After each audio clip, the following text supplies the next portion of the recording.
What's up, everybody? Buckle in, because Tiffany Henyard, the now former mayor of Dalton, has managed to throw herself back into the spotlight in a way that's got the entire town talking. And no, this isn't about another fiery press conference or some over-the-top political stunt. This time, she's made headlines with something completely different, and honestly, a little bizarre. Tiffany has just released her autobiography and slapped a jaw-dropping $99 price tag on it. Yeah, you heard that right. $99. That's the kind of money you'd expect to drop on a designer handbag, a luxury dinner, maybe even a pair of fancy sneakers. But not a paperback book you can't even find in the bargain bin at Walmart. The big question now, is this a bold, dramatic attempt to stage a political comeback? Or is it simply the latest clever way to squeeze every last dollar she can out of the chaos she left behind? Either way, the buzz is deafening. And trust me, the way Dalton residents are reacting, it's fiery, it's brutal, and it might just leave you speechless. Stick with me, because I got all the details, and they're even juicier than you think. If you've been following Henyard's saga, you already know this woman's political career has been anything but dull. It's been a messy, high-drama roller coaster from day one. We're talking about a mayor who wasn't just running Dalton. She was also the supervisor of Thornton Township at the same time.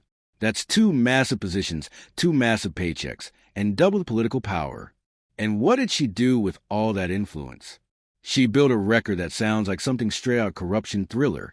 Lavish, celebrity-style spending, constant rumors of misconduct, investigations swirling around her office, and then the kicker, a $10 million budget hole that sent taxpayers into a panic. Fast forward to February 2025. Election day hits. And just like that, boom, she's gone.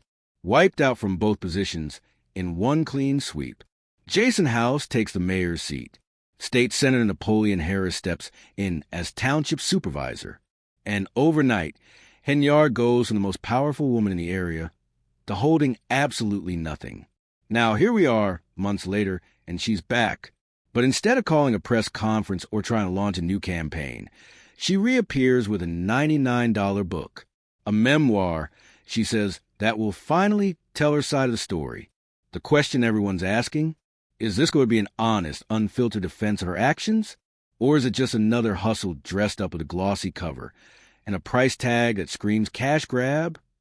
Back in June 2025, Henyard started building hype for this release. She took to social media, smiling in videos, promising that her autobiography would set the record straight about the chaos, the accusations, and the decisions she made while in office. But this wasn't going to be your average political memoir. At least, not if that triple the usual price tag meant anything. $99. Let's put that into perspective. Most political memoirs, even by presidents or celebrities, go for $20 to $30. That's standard. But Henyard's? She's charging 3 times that, which immediately begs a question. What exactly is in this thing? According to her, it's loaded with her truth on the biggest scandals of her career. The FBI raids that sent shockwaves through Dalton, the financial wreckage exposed by former Chicago Mayor Lori Lightfoot's audit, and even that eyebrow-raising land deal involving her boyfriend, a deal that ended up getting subpoenaed earlier this year. She's pitching it as raw, honest, and explosive. But here's the thing. People in Dalton have heard that song before. And the number one question floating around right now is this. Will she actually reveal real, never-before-heard secrets from behind the scenes? Or is this just a polished PR move designed to keep her name in the headlines? The feedback so far, it's not pretty. Over on the Dalton Politics Facebook page, locals have been tearing into her. One blunt comment summed it up perfectly. She's still trying to milk Dalton dry. And can you really blame them for being skeptical? The mood in Dalton right now is pure frustration. And it's everywhere. You see it in the online comments. You hear it in conversations at the gas station. You feel it in the eye rolls from people at the coffee shop. The wounds from Henyard's time in office are still fresh. One resident didn't hold back, posting, $1.99?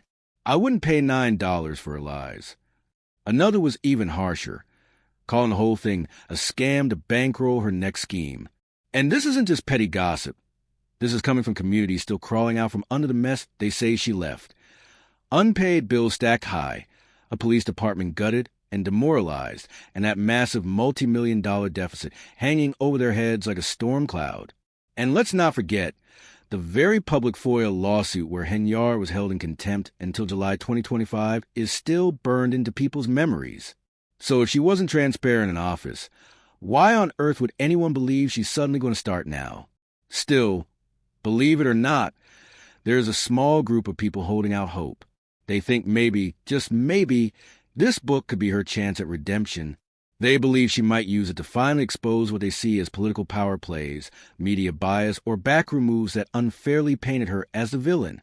Could this be the plot twist that changes the way people see her? Or is her reputation already permanently carved in stone?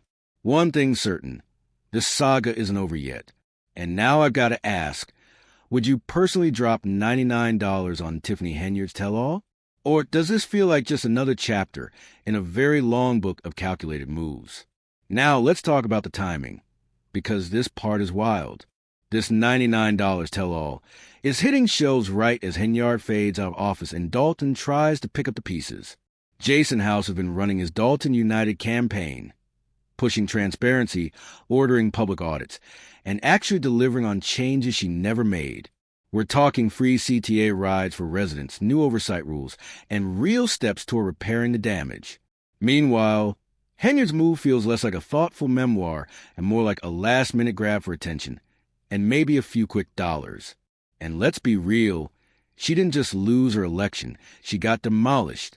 Jason House racked up 3,896 votes, compared to her humiliating 536. That's not just a loss. That's a political career obituary. So what's the end game here? Is she trying to rewrite history? Plant seed for a comeback? Or is this a quick payday to help with her ongoing FOIA fights? Or even something bigger the FBI might already have in its sights? Right now, Dalton's in deep recovery mode. Jason House is overseeing a full-scale investigation into what actually went down under Henyard's leadership. And remember Lori Lightfoot's January 2025 report? That thing ripped the lid off millions of dollars in questionable spending. Add to that the fact that the FBI probe into that shady land deal involving her boyfriend still isn't over, and you've got a community on edge. If this book drops real bombshells, the political fallout could be huge. But if it's all fluff and spin, then she's about to take one of the biggest public L's of her life. Here's my take. Henyard's grip on influence is slipping fast. Dalton is rebuilding, moving forward, and this book might be her final swing before the curtain falls for good. But hey, politics is unpredictable. Maybe she's got a couple of aces left up her sleeve. Either way, you better believe we'll be watching every move. If you're leaning towards scam, go ahead and hit that like button. If you think she's actually ready to spill real truths, drop a comment with what you think she's hiding. And if that $99 price tag made you gasp, spit out your drink, or shake your head in disbelief, you know exactly what to do. Subscribe, smash that bell, and stick with us. Because the second this story shifts, we'll be right here bringing you the next chapter.